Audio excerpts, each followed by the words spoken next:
Umar itu pernah ketemu seorang laki-laki, sayang banget sama anak laki-lakinya. Dia punya anak laki-laki satu-satunya, dia sayang banget. Sampai nggak wajar sayangnya tuh luar biasa. Terus Umar nanya, "Pak, ada cerita apa? Kok Bapak kayaknya spesial banget memperlakukan anak laki-laki Bapak? Memang ada cerita apa? Ada kisah apa?" Bapak ini cerita, "Ya Amirul Mukminin, anak laki-laki saya ini selalu mengingatkan saya tentang kebesaran Allah." "Gimana ceritanya?" Kata dia, "Dulu ketika istri saya hamil, anak laki-laki saya ini masih dalam kandungan, saya dapat panggilan untuk wajib militer, berperang untuk mempertahankan negara. Kayak kita dulu melawan penjajah Belanda, Portugis, Jepang. Saya dapat panggilan wajib militer, jihad kalau bahasa Indonesia, bahasa Arabnya. Saya dapat panggilan jihad. Cuman saya galau. Kalau saya pergi berjihad, saya harus meninggalkan istri saya dalam keadaan hamil tua dan tidak punya keluarga yang akan merawatnya. Tapi kalau saya jaga istri saya, berarti saya menolak panggilan negara untuk menjaga keutuhan negara saya. Itu kewajiban, wamil." Lalu saya minta pendapat istri saya, "Mah, Papa berangkat ya?" Istrinya ngeluh, "Pak, kan Papa selama ini gak pernah absen dalam jihad, gak pernah absen dalam wamil. Setiap panggilan untuk membela negara, Papa pasti datang. Mulai dari pramuka sampai perang beneran. Selalu datang tuh. Kali ini kan Mama lagi hamil tua. Sekali-kali minta izin kepada komandannya untuk jaga Mama. Mama gak punya siapa-siapa di rumah, keluarga kita gak punya. Mungkin merantau kali ya. Satu-satunya pekerjaan kita cuma jualan warung Padang misalnya." Gak lucu.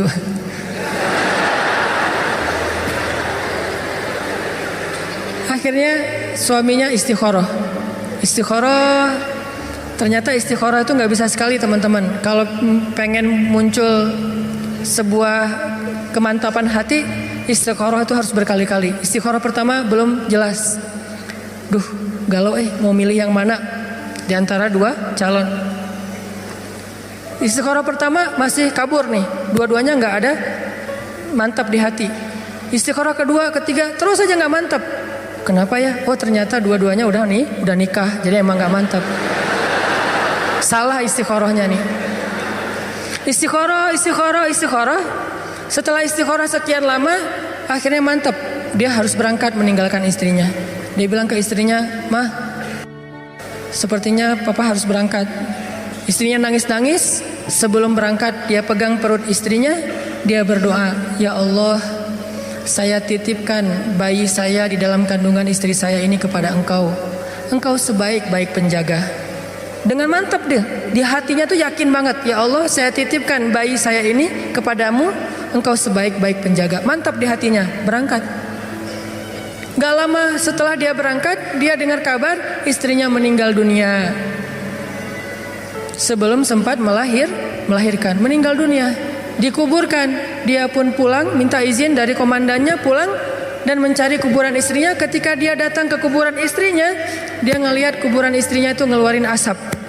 Ini cerita dalam kisah-kisah tentang Umar bin Khattab. Banyak banget cerita tentang Umar. Kuburan istrinya itu ngeluarin asap, kayak orang lagi di azab kubur gitu. Akhirnya dia nanya kepada tetangga, "Apakah istri saya berzina ketika saya tinggalkan?" Kata orang-orang, "Tidak, kami tahu istrimu itu perempuan yang sangat menjaga kehormatan." "Oh alhamdulillah." "Atau apakah istri saya berhutang dan belum membayar hutang secara zalim?" Kata tetangga, "Tidak, kalaupun ada sudah kami ikhlaskan." "Oh alhamdulillah." "Apakah istri saya pernah syirik ketika saya tinggalkan?" Kata tetangga, "Tidak, dia perempuan yang sangat solehah, perempuan yang sangat menjaga hubungannya dengan Allah. Nggak mungkin dia melakukan kemusyrikan." Akhirnya suaminya penasaran, kalau dia tidak punya dosa-dosa besar, terus kenapa kuburannya keluar asap? Seolah-olah dia lagi disiksa di dalam kubur. Karena penasaran, kepo, akhirnya kuburnya di stalking. Digali maksudnya, kuburannya digali, pengen tahu apa yang terjadi di dalam. Ternyata setelah digali, dia menemukan istrinya di dalam kubur itu sedang duduk sambil memangku bayinya, istrinya dalam keadaan meninggal dan bayinya dalam keadaan menangis. Itu terjadi di zaman Umar. Ustadz dapat dari mana sih? Banyak, tapi bukunya berbahasa Arab. Makanya tadi ada Ustadz menyampaikan pentingnya bahasa Arab. Karena kalau kita baca buku bahasa Arab, dengar ceramah Ustadz ulama-ulama di Timur Tengah itu luar biasa. Banyak sekali yang tidak kita pernah baca dalam literatur terjemahan bahasa Indonesia. Tentang Rasul, tentang sahabat. Istrinya duduk gitu mangkuin anaknya nangis, istrinya meninggal. Diambillah anak itu, kemudian istrinya dikuburkan kembali. Suaminya minta ampun kepada Allah. Ya Allah, ampunkan saya, maafkan saya. Saya sudah zalim kepadamu, kata suaminya. Orang-orang nanya, ya rajul, wahai laki-laki, gimana kamu mengatakan zalim kepada Allah? Apa yang kamu lakukan sehingga kamu menganggap sudah zalim kepada Allah? Kata dia, ya ketika saya pergi meninggalkan rumah, saya mengusap perut istri saya katakan, ya Allah, saya titipkan bayi saya kepadamu, engkau sebaik-baik penjaga. Saya enggak katakan bayi dan ibunya, tapi saya katakan bayinya saja. Secara spontan waktu itu dalam hati saya berpikir, dah kalau ibunya bisa jaga diri. Orang sudah dewasa, jadi tidak terlalu mengkhawatirkan, ditinggalkan juga masih bisa cari makan sendiri. Sedangkan bayi ini masih lemah, sehingga secara tidak sengaja saya berpikir bayi saya itu harus dititipkan, sedangkan ibunya jangan, dia bisa jaga sendiri. Ternyata saya tidak sempurna berbaik sangka kepada Allah, sehingga Allah menyelamatkan yang dititipkan dan membiarkan yang tidak dititipkan kepada Allah. Aku tergantung prasangka hambaku kepadaku. Makanya kalau mau tawakal sama Allah itu yang utuh, jangan tanggung.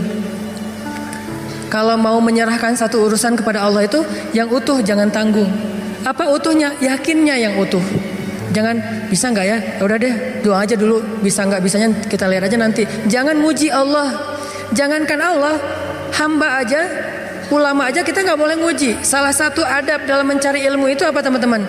Tidak boleh bertanya kepada ulama, kepada guru, pertanyaan yang tujuannya hanya untuk menguji keilmuan guru. Itu adab mencari ilmu, nggak boleh. Sengaja nanya, Ustaz saya mau nanya, coba sebutkan ayat ini, jadi kayak ujian ya. Itu tidak boleh dalam adab mencari ilmu.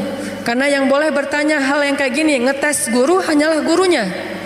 Sedangkan kita mendengar, kemudian berusaha untuk mengamalkan. Makhluk aja nggak boleh diuji, apalagi Allah Subhanahu Wa Taala. Kalau kita mau berprasangka baik, prasangka baik yang utuh. Ya Allah, inna solati wa nusuki wa mahyaya wa mamati. Itulah makna dari husnuzon yang utuh kepada Allah Subhanahu Wa Taala. Aku tergantung prasangka hambaku kepadaku. Sehingga kalau kita yakin sama Allah, sebesar apa keyakinan kita, sebesar itu juga pertolongan Allah dalam hidup kita. Kalau kita pengen ngelihat keajaiban dalam hidup kita, berarti keyakinan kita kepada Allah harus ajaib. Kok kamu tenang-tenang aja sih? Kan ada Allah. Iya sih ada Allah, tapi kan, nah yang bilang tapi, maka tidak akan pernah melihat keajaiban dalam hidupnya. Yang bilang cuman, yang bilang alasan-alasan yang banyak, berarti dia nggak bakalan pernah ngelihat hal-hal yang ajaib terjadi dalam kehidupannya. Kalau dia pengen ngelihat hal yang ajaib, dia nggak boleh bilang tapi, dia cukup bilang hasbiyallah. Cukup buat saya Allah. Maka terjadilah keajaiban dalam hidupnya. Kok nggak ada kejadian keajaiban dalam hidup dia? Padahal dia udah sering bilang hasbiyallah. Kita nggak tahu, dia tahu. Kita nggak ngerasa, dia yang ngerasa. Ada teman kita nih lagi diuji dengan ujian yang sangat berat, sakitnya parah, tapi lisannya selalu berzikir hasbiyallah, hasbiyallah, Allah syafi, wa idza maridtu fahuwa yashfin. Dia terus memuji Allah. Kita yang nggak dengar bertanya, dia tuh udah sering berzikir loh, kok sakitnya belum sembuh-sembuh juga? Suka gitu kan? Dia itu udah sering berzikir loh, kok hutangnya belum lunas-lunas juga? Dia itu udah sering berzikir loh, kok masih jomblo juga? Ada yang ngerasa kayak gitu? Karena kita nggak ngerasa apa yang dia rasa setelah berzikir. Ternyata kadang Allah menolong seseorang itu bukan dengan mencabut masalahnya.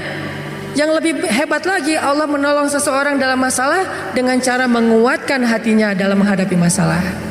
Masalahnya nggak diangkat sama Allah, tapi hatinya dikuatkan sehingga dia tidak pernah mengeluh, nggak pernah berputus asa, nggak pernah menjadi orang yang lemah kemudian pundung kepada Allah. Nggak, berarti Allah sudah menolong hatinya, dan buat dia itu kadang lebih baik daripada kita yang hanya menonton dari luar. Kenapa dia masih bertahan? Kenapa dia masih kayak wajahnya kayak nggak kesakitan? Kenapa dia kayak nggak pernah ngeluh? Kalau kita jenguk dia ke rumah, dia nggak pernah ngeluh. Justru kita yang ngeluh. Justru kita yang malu karena merasa kita lebih banyak mengeluh daripada dia. Lihat aja saudara-saudara kita yang sedang diuji oleh Allah di Syam, di Suriah. Apakah Allah mencabut peperangan dari sana sehingga mereka tiba-tiba merdeka lagi seperti dulu tahun 2000-an? Enggak. Terus apakah Allah nggak nolong orang Suriah? Nolong banget. Gimana cara Allah menolong orang Suriah? Dikuatkan hati mereka. Mungkin kalau kita berada di posisi yang sama, dari dulu kita udah putus asa tuh. Berat banget kan ujian di Suriah? Anak kecil yang harus jadi ayah dan ibu buat adiknya yang masih kecil. Padahal dia juga masih SD, tapi udah jadi orang tua buat adiknya. Anak kecil yang tangan dan kakinya putus karena tertimbun dengan reruntuhan bangunan, lalu harus diamputasi, harus dijahit lukanya tanpa ada obat bius. Apa yang dia baca dan menahan rasa sakit? Dia baca Al-Quran. Lagi dijahit nih, lukanya yang menganga, dijahit, gak pakai obat bius. Biusnya apa? Membaca Al-Quran. Apakah kita bisa membius diri kita dengan membaca Al-Quran? Bisa, bius total. Begitu baca Quran, ngantuk langsung ya. Kalau bius lokal belum bisa, bius total ya. Duh gak bisa tidur, terus ngapain? Dengerin Al-Quran, langsung tidur. Kalau sahabat Nabi dengar Al-Quran gak bisa tidur. Kalau kita gak bisa tidur, dengar Quran. Kebalikan dari sahabat Nabi. Umar tuh kalau lagi malam baca Quran pasti gak bisa tidur. Kita kalau gak bisa tidur pasti baca Quran langsung tidur. Kadang-kadang baca Qurannya baru bismillah udah tidur. Apalagi di dalam sholat. Kalau imamnya bacanya panjang, itu obat bius banget tuh. Langsung pada tunduh kan ya. Begitu kita dengar bacaan Al-Quran. Apa yang membuat mereka kuat? Pertolongan Allah. Saat dijahit lukanya, mereka baca Bismillahirrahmanirrahim, Alif Lam Mim, sambil dijahit. Dzalikal kitabu la raiba fihi hudal lil muttaqin. Dijahit lagi dijahit. Dan bukan satu luka, ada beberapa luka di sekujur tubuhnya. Alladzina yu'minuna bil ghaibi wa yuqimunas salata wa mimma razaqnahum yunfiqun. Coba lihat. Itulah pertolongan Allah untuk anak-anak ini. Allah tidak mengangkat luka mereka, Allah tidak mengangkat kezaliman dalam kehidupan mereka, tetapi Allah menguatkan hati mereka, dan itulah penjagaan Allah kepada mereka. Sedangkan orang yang tidak dikuatkan hatinya, baru juga diputusin sudah bunuh diri, gagal pula. Kalau bunuh diri berhasil masih mending, bunuh diri gagal lah gitu.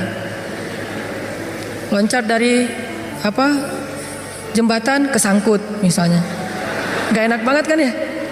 Ada dulu yang pengen bunuh diri karena ditolak sama ceweknya. Kebetulan di depan rumah ceweknya itu ada truk lagi berhenti.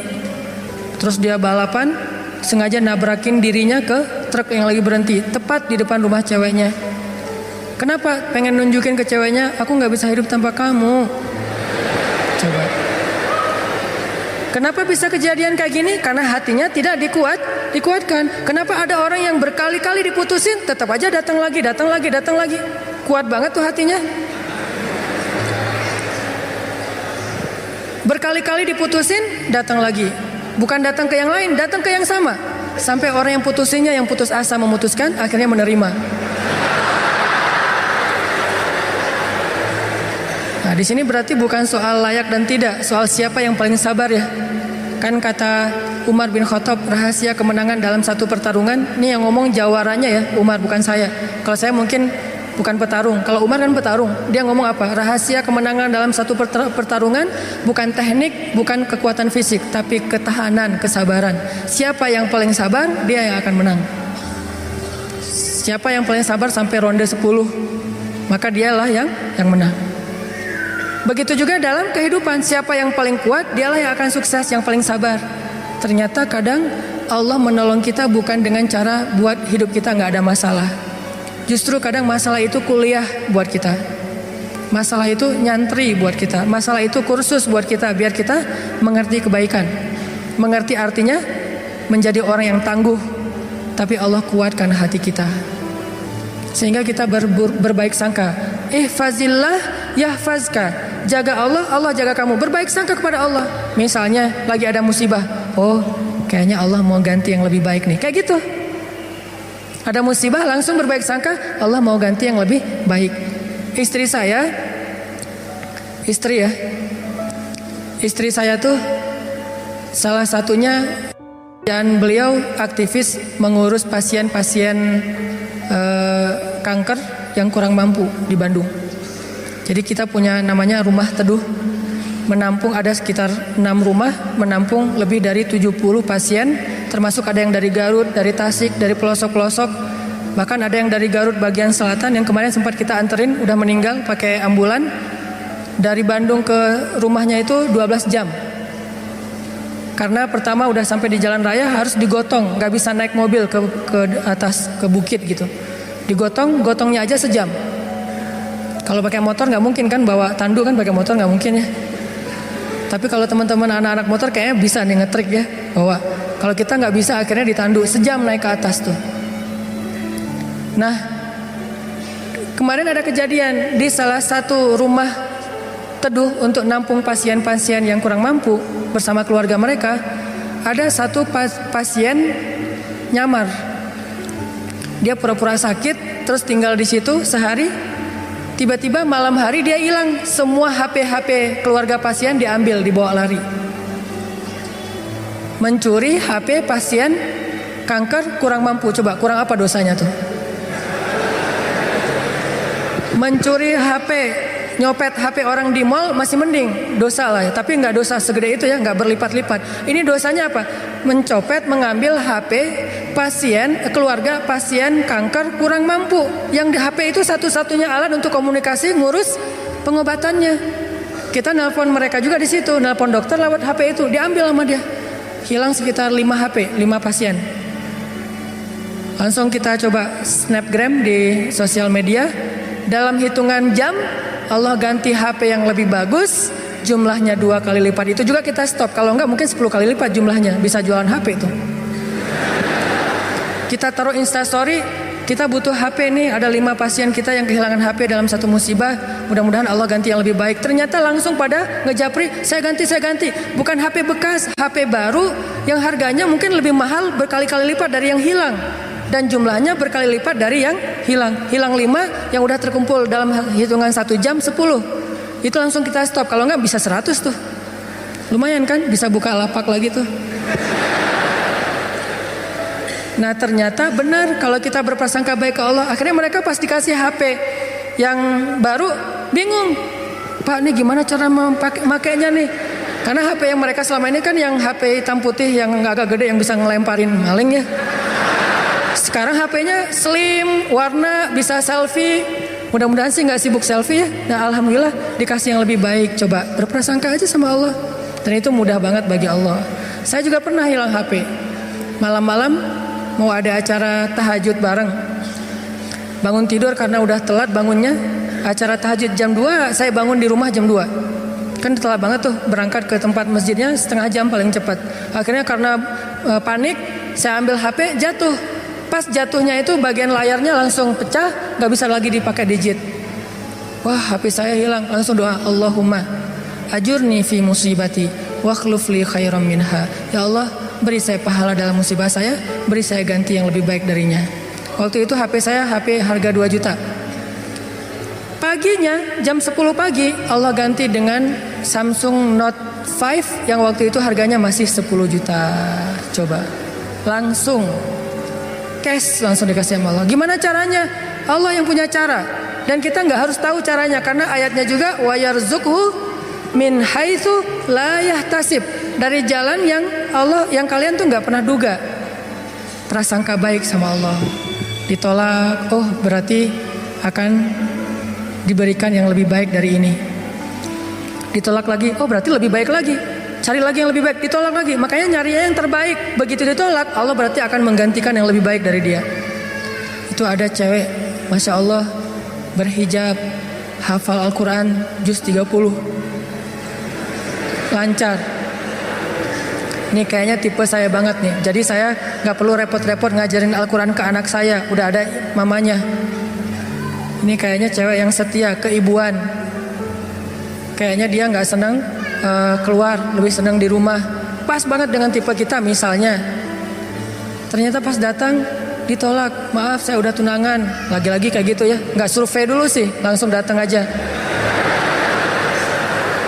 Karena gak ada surveinya, datang ditolak. Oh, mudah-mudahan dikasih yang tadi juz 30. Karena ditolak dikasih yang 30 juz. Tapi sekarang masih juz 30 juga, bertahap. Pas sudah nikah nanti dia hafal Quran jadi 30 juz. Bisa kayak gitu, bisa banget. Kerjaan, ada satu kerjaan yang kita gak berhasil, satu usaha nih. Lagi mulai usaha kecil, modal 1 juta usaha. Ternyata ada yang gak jujur, kita ketipu, gagal. Jangan langsung berburuk sangka ke Allah. Apa maunya lagi Allah nih? Saya kan melakukan usaha ini gara-gara saya meninggalkan riba. Masa saya meninggalkan riba tapi malah makin sulit? Kayaknya Allah gak rela ya. Saya mau hijrah. Ya udah deh saya balik lagi. Malah saya juga sama Allah. Kayak gitu kan? Berarti kita sudah berburuk sangka kepada diri kita sendiri. Harusnya, oh Allah gak mau ngasih saya rezeki yang receh kayak gini nih. Makanya dibikin ini ada masalah dikit. Dikasih rezeki yang lebih besar. Usaha lagi. Dari mana? Kan udah habis modalnya. Bukankah Allah maha kaya? Bukankah Allah alam yajidka yatiman fa'awa wa wajadaka dhallan fahada wa wajadaka ailan fa'aghna. Tinggal kita yakin aja dan berbaik sangka kepada Allah. Makin yakin dan makin berbaik sangka, makin Allah nunjukin hal-hal yang ajaib dalam hidup kita. Saya sering cerita, pasti teman-teman mungkin sebagian pernah dengar di YouTube. Gimana saya ngebuktiin kebesaran Allah dengan sedikit mengambil resiko gambling, yaitu berangkat ke luar negeri gak punya modal sama sekali, gak bawa duit 1 rupiah pun gak bawa, berangkat ke luar negeri. Terus apa keyakinan saya? Baik sangka kepada Allahnya. Saya cuma berbaik sangka waktu itu Allah di Indonesia sama Allah di Mesir itu sama. Beda gak Allah di Indonesia dengan di Mesir? Sama kan ya? Terus yang ngasih makan kita di Indonesia Allah, berarti yang ngasih makan kita di Mesir Allah juga. Ya udah, berarti nggak ada masalah. Orang yang ngasih makannya sama, kecuali yang ngasih makannya beda. Di Indonesia yang ngasih makan ayah, berarti di Mesir harus cari ayah mertua. Ayah bukan pemberi makan, tetapi ayah yang dengan lewat dialah Allah memberi kita makan. Tapi punya cara yang lain, Allah lah pemberi makan. Akhirnya saya berangkat. Allah di Indonesia dengan Allah di Mesir sama. Apakah Allah akan mengecewakan hambanya yang berbaik sangka? Enggak. Ternyata terbukti banget teman-teman. Saya malah merasa sangat diperlakukan dengan istimewa oleh Allah sepanjang perjalanan sampai pulang lagi ke Indonesia. Gak kelaparan sama sekali. Ikhtiar. Cuman kadang kita ikhtiar habis-habisan. Kalau Allah mengatakan tidak, ya tetap aja gak bisa. Ada juga orang yang ikhtiarnya biasa-biasa aja, Allah bilang ya, dapatnya lebih dari apa yang dia ikhtiarkan. Saya jual bakso, jual doang, yang masak teman, karena saya gak bisa masak. Saya bilang ke teman, lo masakin bakso, nanti biar gua yang jual. Nanti bagi 2, lo 30%, saya 70%. Oh ya boleh, dia masak, terus saya jualan bakso ke warga Indonesia yang ada di Mesir, plus warga Malaysia, karena Malaysia lebih banyak daripada Indonesia. Indonesia sekitar 3.000, Malaysia sekitar Indonesia sekitar 6.000, Malaysia sekitar 12.000, 2 kali lipat jumlah mahasiswa Malaysia. Jualan. Lagian kalau orang Malaysia mungkin karena nggak terbiasa makan bakso, nggak bisa ngebedain bakso enak dan nggak enak ya, jadi lebih aman nih. Jangan jual bakso ke orang Bandung, ketahuan banget nggak enaknya. Karena orang Jawa Barat kan banyak jual bakso tuh. Oh ini nggak kayak bakso di tempat saya, jual bakso ke mereka. Dan saya ngasih jumlah pentol baksonya tergantung mood. Kalau orangnya kayaknya nyaman nih, enakan nih, kasih banyak. Kalau orangnya nyebelin, kasih aja 2, cukup lah. Datang wajahnya cemberut gitu, mau apa? Beli bakso. Oh ya 2, kasih aja. Terus temennya, Mas, iya, mau apa? Mau beli bakso? Boleh? Oh boleh. Oh, kasih 10. Akhirnya pas makan berdua ngelihat sebelah, kok beda? Beda amalan. Rugi kah? Nggak rugi, untung juga gede. Bakso, catering, jual dolar keliling. Terus pokoknya ada adik-adik kelas baru datang langsung dipalakin. Dolarnya sini. Langsung kasih dengan pon Mesir. Dolar. Dalam sehari bisa dapat 1.000 dolar, lumayan. Sampai akhirnya setelah saya berangkat ke Mesir, justru nafkah keluarga saya lebih lancar daripada saya di Indonesia. Buktinya apa? Adik-adik itu sekolah saya biayain, kirim dari Mesir, dari mulai dia SD, SMP, SMA dibiayain. Terus ibu nanya, saya nanya ke ibu, "Mak, kan di Aceh, Mak butuh apa di rumah? Kalau abang ada duit lebih, Mak pengen beli kulkas." Karena seumur-umur saya, kita belum pernah punya kulkas sendiri, rumah juga ngontrak. Kalau Ramadan itu ngambil es dari rumah tetangga. Nah ini mau Ramadan nih, pengen punya kulkas sendiri. Oh boleh Mak, berapa aja lah. Yang 5 juta juga gak apa-apa kata Mak. Kemahalan. Akhirnya saya kirim 1,5 juta beli kulkas yang 1 pintu, yang kecil. Bahagia. "Mak butuh apa lagi?" "Ya nih adik-adik baju lebaran belum dibeli." Kirim baju lebaran. "Mak butuh apa lagi?" "Ini uang kontrakan bulan ini belum bayar." Kirim.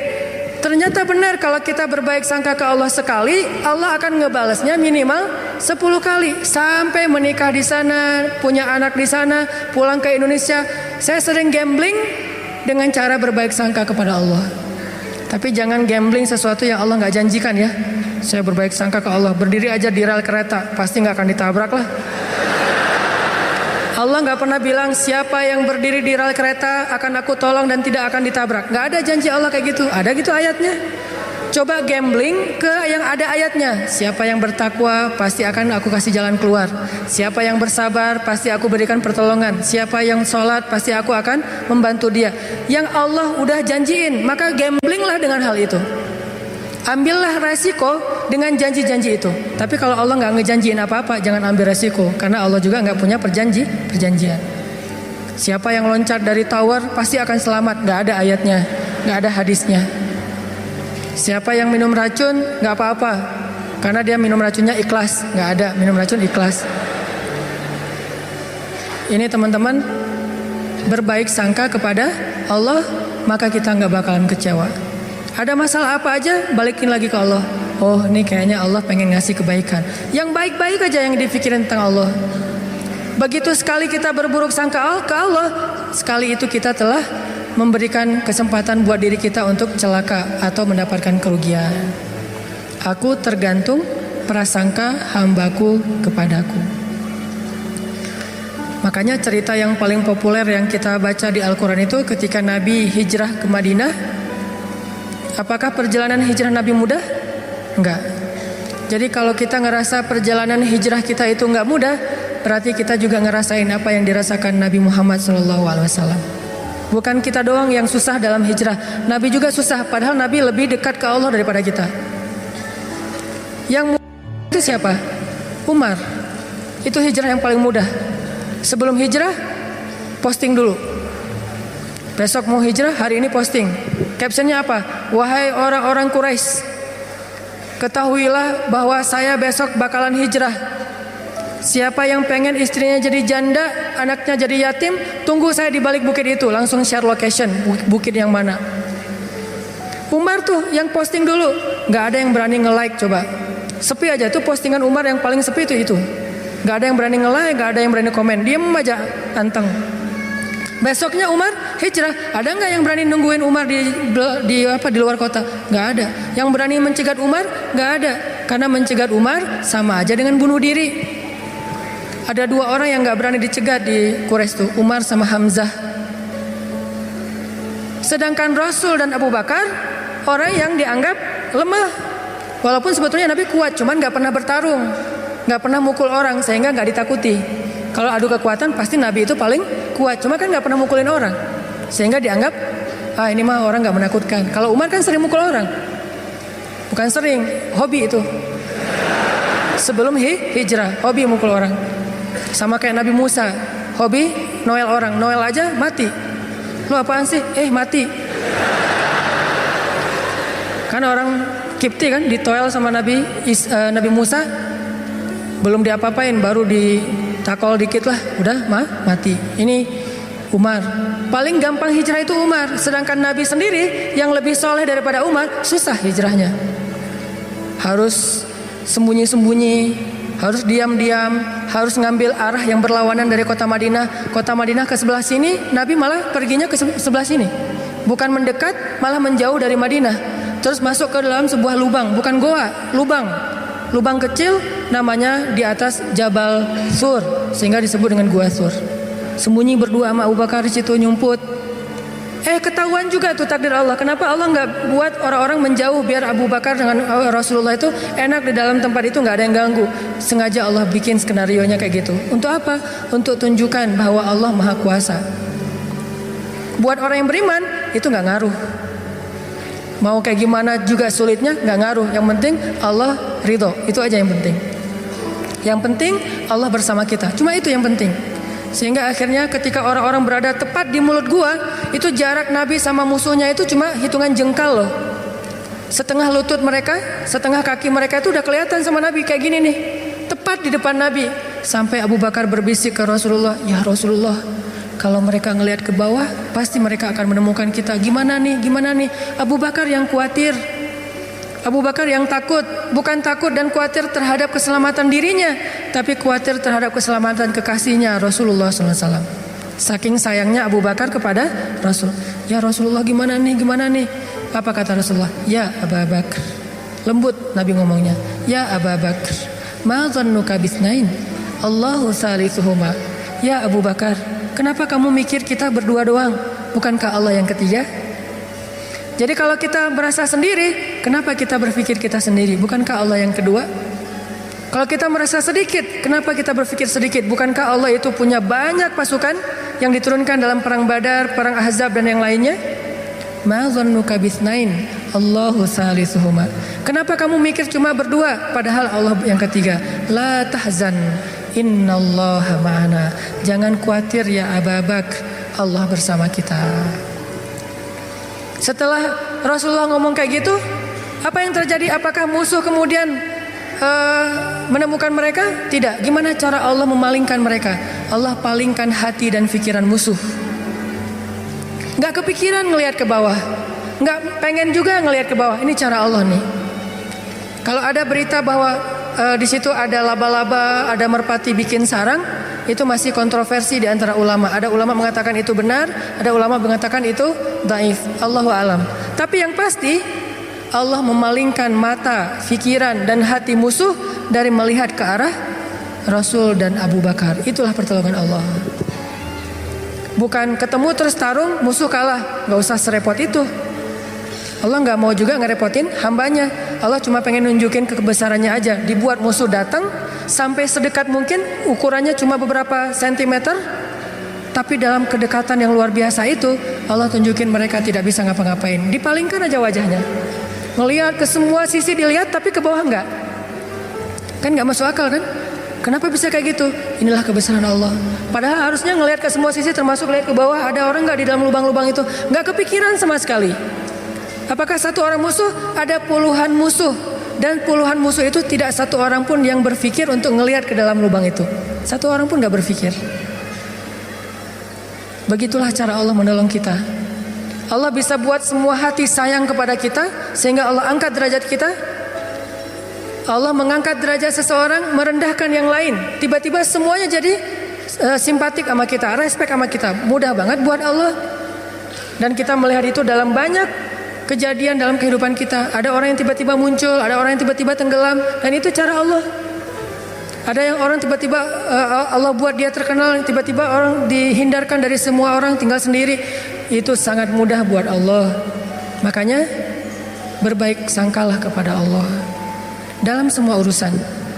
Sehingga ketika kita berbaik sangka kepada Allah, Allah akan memperlakukan kita seperti apa yang kita persangkakan. Jaga Allah, Allah jaga kita.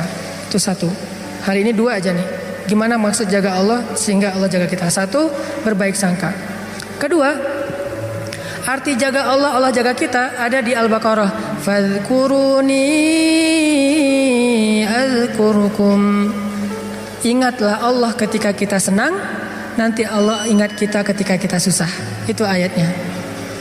Walaupun terjemahannya nggak sejelas itu. Terjemahannya ingat aku ingat kamu. Tapi tafsirnya maksudnya ingat aku ketika kamu lagi senang, ketika kamu lagi lapang, ketika kamu merasa nggak butuh, nanti aku akan ingat kamu ketika kamu lagi susah, lagi sempit, lagi butuh.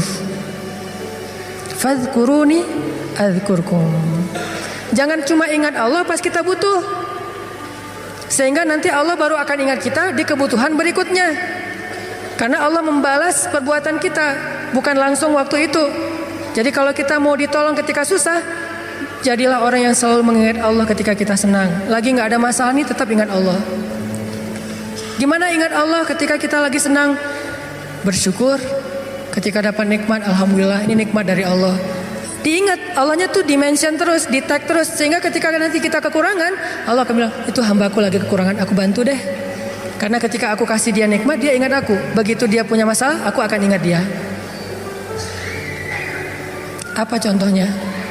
Contohnya ada seorang laki-laki, ini cerita Nabi nih, hadis, tapi hadisnya dalam bentuk cerita. Ada seorang laki-laki lagi musafir di zaman sebelum zaman Nabi, mungkin di zaman Nabi Isa atau zaman Nabi sebelumnya, tidak disebutkan. Yang jelas umat terdahulu, Bani Israel. Ada seorang laki-laki lagi jalan, di tengah jalan dia ngelihat ada segumpal awan yang bentuknya aneh. Awan ini awan yang sangat gelap, warnanya abu pekat, benar-benar mau hujan deras, tapi ukurannya nggak besar, ukurannya seukuran satu petak sawah doang gitu. Dia perhatiin nih awan kok aneh, yang lain cerah, tiba-tiba ada satu awan kayak gitu. Gak lama dia memperhatikan, terdengar suara dari langit berbicara kepada awan, dan dia dengar suara itu. Apa kata-kata dari langit? Ya ghamam, iski mazra'ata fulan bin fulan.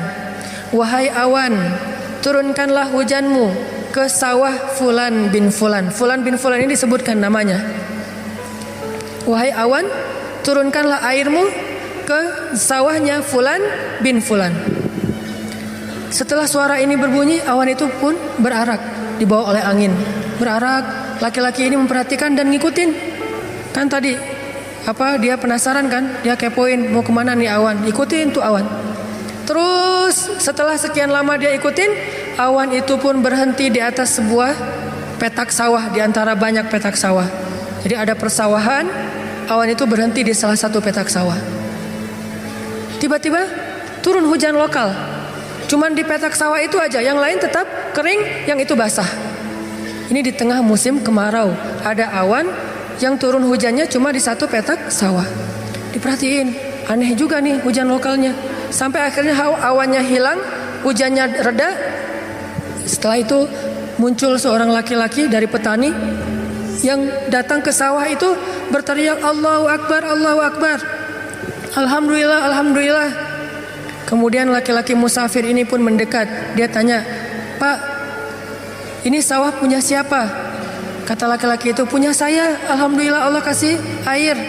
Terus laki-laki ini bertanya, Bapak namanya siapa? Dia sebutkan namanya seperti nama yang didengar tadi di langit.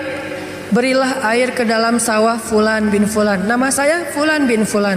Masya Allah, ternyata orang inilah yang dimention dari langit tadi tuh kepada awan. Terus musafir ini bertanya, Pak, dia cerita kejadiannya. Tadi saya ngelihat awan, mendengar suara dari langit, lalu awan itu menurunkan hujan hanya di petak sawah Bapak. Apa yang Bapak lakukan sehingga Allah mengistimewakan Bapak? Kenapa Allah memberikan air hanya ke sawah Bapak sementara yang lain tetap gersang? Apa yang Bapak lakukan? Kata laki-laki ini, kalau saya habis panen, dapat nikmat nih, panen raya. Kalau saya lagi panen, saya selalu membagi harta saya menjadi 3 bagian. 1 bagian saya berikan kepada fakir miskin sebagai bentuk syukur, ingat Allah berarti. 1 bagian lagi saya berikan kepada keluarga saya sebagai kewajiban, nafkah. Dan 1 bagian lagi saya jadikan sebagai modal untuk membeli benih-benih berikutnya. Diputar lagi tuh uang. Ternyata Allah ridho dengan apa yang dia lakukan. Dialah orang yang ketika senang ingat Allah, gak lupa sama Allah. Sehingga ketika dia susah, musim kemarau, musim kering, gak ada hujan, Allah ingat dia. Begitulah Nabi berkisah tentang laki-laki ini, tentang bab syukur di dalam banyak cerita-cerita ulama. Berarti maksud dari menjaga Allah, Allah jaga kita, adalah bersyukur kepada Allah. Ingat Allah ketika kita senang, ketika kita sehat. Nanti Allah juga akan ingat kita ketika kita susah, ketika kita sakit. Minimal ingatnya dalam bentuk alhamdulillah, ini anugerah dari Allah. Alhamdulillah, ini karunia dari Allah. Jangan lupa. Sehingga kalau kita dapat nikmat, jangan bangga diri dulu, jangan besar kepala dulu, tapi mention Allah dulu. Alhamdulillah, ini nikmat dari Allah. Sehingga nanti kalau kita butuh Allah, Allah akan ingat kita. Dan itu berlaku dalam semua masalah kehidupan kita. Satu cerita lagi, gimana Allah ingat hambanya yang ketika normal ingat Allah. Cerita yang populer tentang 3 orang yang terkurung di dalam gua. Gimana mereka bisa selamat? Lagi jalan touring, tiba-tiba badai, masuk ke dalam gua berlindung. Karena badai akhirnya terkurunglah di dalam gua. Lagi touring tuh. Bahkan mungkin motornya ketinggalan di luar. Karena tadi pas buru-buru ya masuk ke dalam gua, motornya ditaruh di luar, terus mereka longsor. Gimana 3 orang ini bisa selamat dari kurungan gua? Dengan berdoa, ya Allah, dulu saya kayak gini. 1, berbakti kepada ibu. 2, tidak menzolimi pekerja. Yang 3, meninggalkan zina gara-gara takut kepada Allah. Artinya dulu pernah berbuat baik ketika dalam keadaan normal, beramal solih. Nanti ketika mereka susah, amal soleh mereka dulu itulah yang akan menjadi wasilah Allah menolong mereka. Jadi jangan beramal soleh, rajin sholat, rajin ke masjid, rajin tilawah pas lagi ada masalah doang. Justru pas lagi normal kayak gini nih, kelihatan ikhlasnya. Kalau lagi ada masalah kan ada maunya tuh, bukan ikhlas ya. Walaupun Allah menghargai, tetap itu kebaikan, gak akan disia-siakan. Cuman mau lebih keren, jangan pas lagi ada masalah doang. Pas lagi normal, kayak lagi gak merasa butuh sama Allah, tetap rajin ke masjid, tetap sholat tepat waktu, tetap mengingat Allah, tetap membaca Al-Quran, tetap membantu orang lain, tetap berbakti kepada orang tua. Sehingga kalau kita ingat Allah ketika kita lagi normal, lagi susah, lagi suka, lagi lapang, nanti Allah Subhanahu wa Ta'ala akan mengingat kita ketika kita lagi susah dan lagi sempit. Itulah yang terjadi dalam banyak kisah-kisah yang diceritakan oleh Nabi.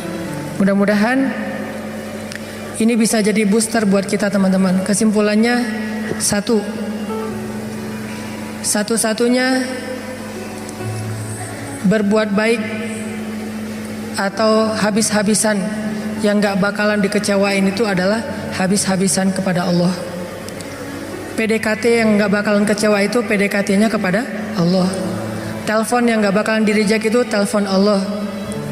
Japri yang gak bakalan diantepin, japri ke Allah satu-satunya. Kalau yang lain bisa aja kita dicuekin. Kenapa? Mungkin dia sibuk, mungkin dia lupa, mungkin. Tapi kalau Allah enggak. Kedua, maka dari itu coba kita jaga hubungan kita dengan Allah. Siapa yang menjaga Allah, Allah jaga dia. 1, arti menjaga Allah adalah berbaik sangka kepada Allah. Allah juga akan berbaik sangka kepada dia. 2, ingat Allah ketika kita senang, nanti Allah akan ingat kita ketika kita susah.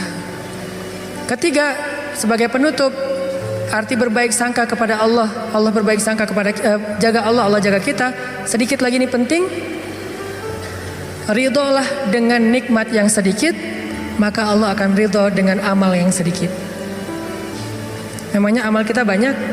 Man radhiya bil qalil, kata Nabi, radhiyallahu bi qalilim min amalih.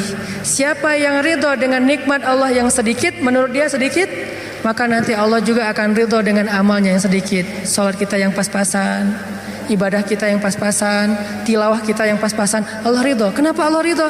Padahal cuma pas-pasan, karena kita juga ridho dengan nikmat Allah di dalam kehidupan kita yang kadang menurut kita sedikit, padahal sesungguhnya banyak. Mudah-mudahan ini jadi penyemangat buat kita untuk terus mendekat kepada Allah Subhanahu Wa Taala. Jangan kecewain Allah, maka Allah gak bakalan ngecewain kita. Kenyataannya sering kita ngecewain Allah, Allah juga belum ngecewain kita. Tapi Allah punya batasan. Kalau kita terus-terusan kayak gitu, nanti akan datang janji Allah membalas suatu keburukan sesuai dengan perbuatan yang buruk itu. Auzubillahi min dzalik. Barakallahu li wa lakum. Wassalamualaikum warahmatullahi wabarakatuh.